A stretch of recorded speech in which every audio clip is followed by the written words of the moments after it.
Olá, essa é mais uma mini aula sobre conceitos de linguística e é a segunda mini aula sobre conceitos de semântica lexical. No vídeo anterior, nós falamos sobre o conceito de semântica lexical como qualquer tipo de abordagem ou de teoria linguística que fosse voltada para o estudo do significado das palavras. Por exemplo, o estudo de como as palavras mudam de significado ao longo do tempo, ou o estudo das relações de significado entre palavras diferentes. E, no final do vídeo, eu prometi que falaria em outro momento sobre um outro tipo de abordagem que também é chamada de semântica lexical. Vamos lá então. Por que eu resolvi falar desse outro tipo de abordagem em um vídeo separado?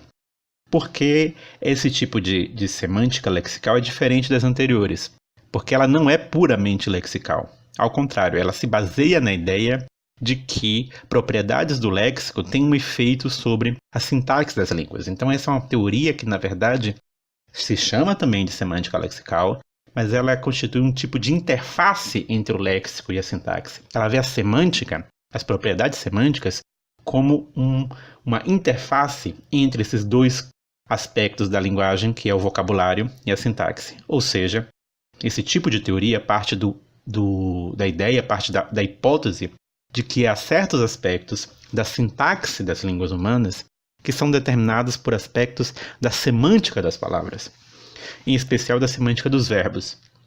Ou seja, a ideia de que há verbos de determinado tipo semântico que se comportam de uma maneira, verbos de outro tipo semântico que se comportam de outra maneira, verbos de outros tipos semânticos que se comportam de outras maneiras, e assim sucessivamente. Então, eu posso dar dois tipos de exemplos com relação aos fenômenos que são estudados por esse tipo de teoria.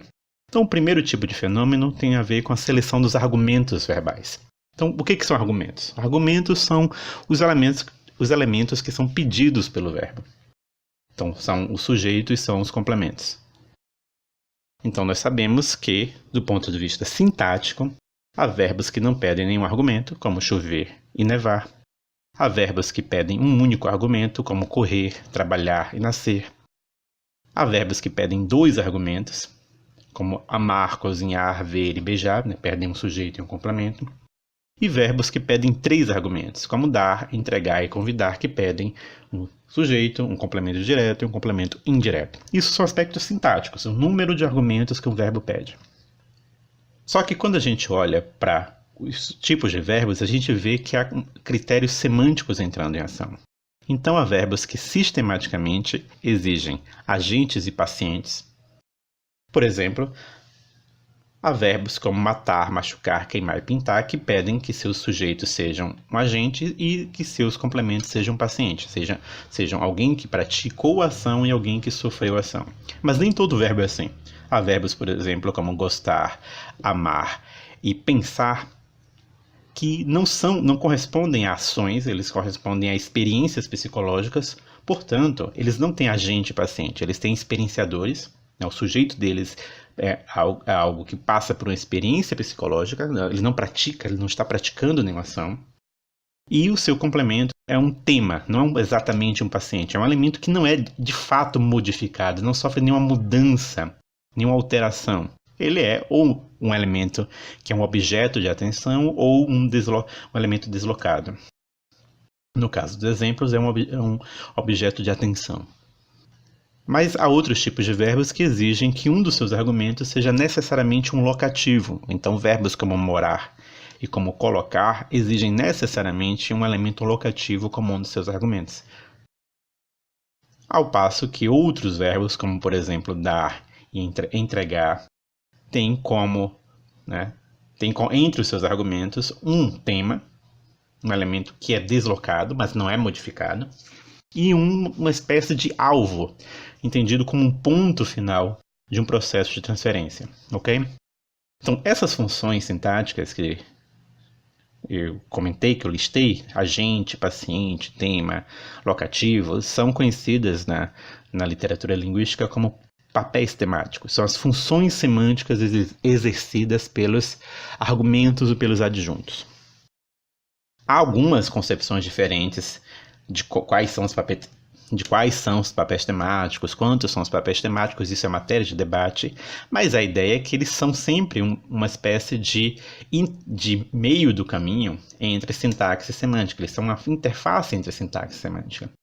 Né? Os verbos pedem os seus argumentos baseados nessas propriedades semânticas. Então, não são propriedades puramente lexicais, eles são propriedades frutos de uma relação sintática.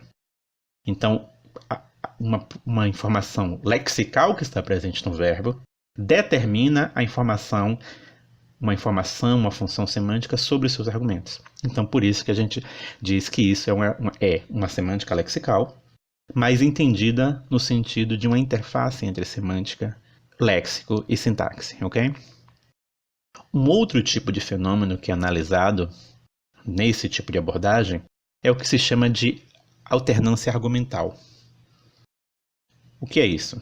Então, a gente sabe que, por exemplo, há verbos como quebrar e abrir que ora aceitam 2 argumentos, ora aceitam apenas um argumento. Então, a gente tem uma sentença como João quebrou os vasos, a gente pode omitir João e os vasos viram sujeito. A gente tem os vasos quebraram.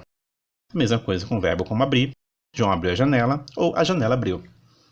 Um argumento é omitido e o outro, que era o objeto, vira o sujeito da sentença. Isso acontece com vários outros verbos, como explodir, fechar e outros. Porém, não acontece com todos os verbos. Há verbos, por exemplo, como ver e atingir, em que isso não acontece. A gente pode dizer João viu os vasos, mas os vasos viram não significa que os vasos foram vistos. A gente pode dizer que a bola atingiu a janela, mas a janela atingiu não significa que a janela foi atingida como os vasos quebraram, significa que os vasos foram quebrados, ok? E aí há outros exemplos desse tipo também. Então você tem aí verbos que fazem este tipo de alternância e verbos que não fazem esse tipo de alternância. Esse é apenas um dos tipos de alternância, existem vários outros tipos de alternância. E a ideia, novamente, é que essas alternâncias não são aleatórias, elas não são caóticas, elas são, de certo modo, definidas pelas propriedades semânticas dos verbos.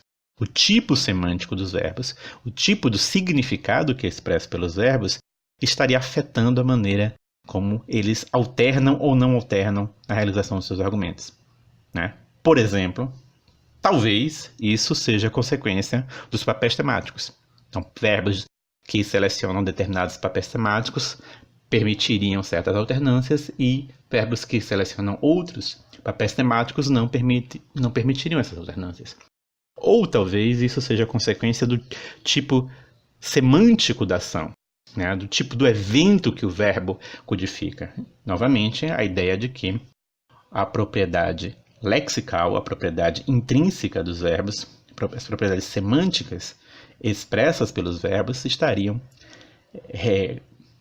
determinando aspectos da sintaxe das línguas, da sintaxe de cada língua específica, né? Que é, em suma, isso. E, por fim, há um livro em português, Introdução à Semântica Lexical, Papéis Temáticos, Aspecto Lexical e Decomposição de Predicados, da professora Márcia Cansado e da professora Luciana Amaral, da UFMG, que é uma boa introdução a esse tipo de assunto.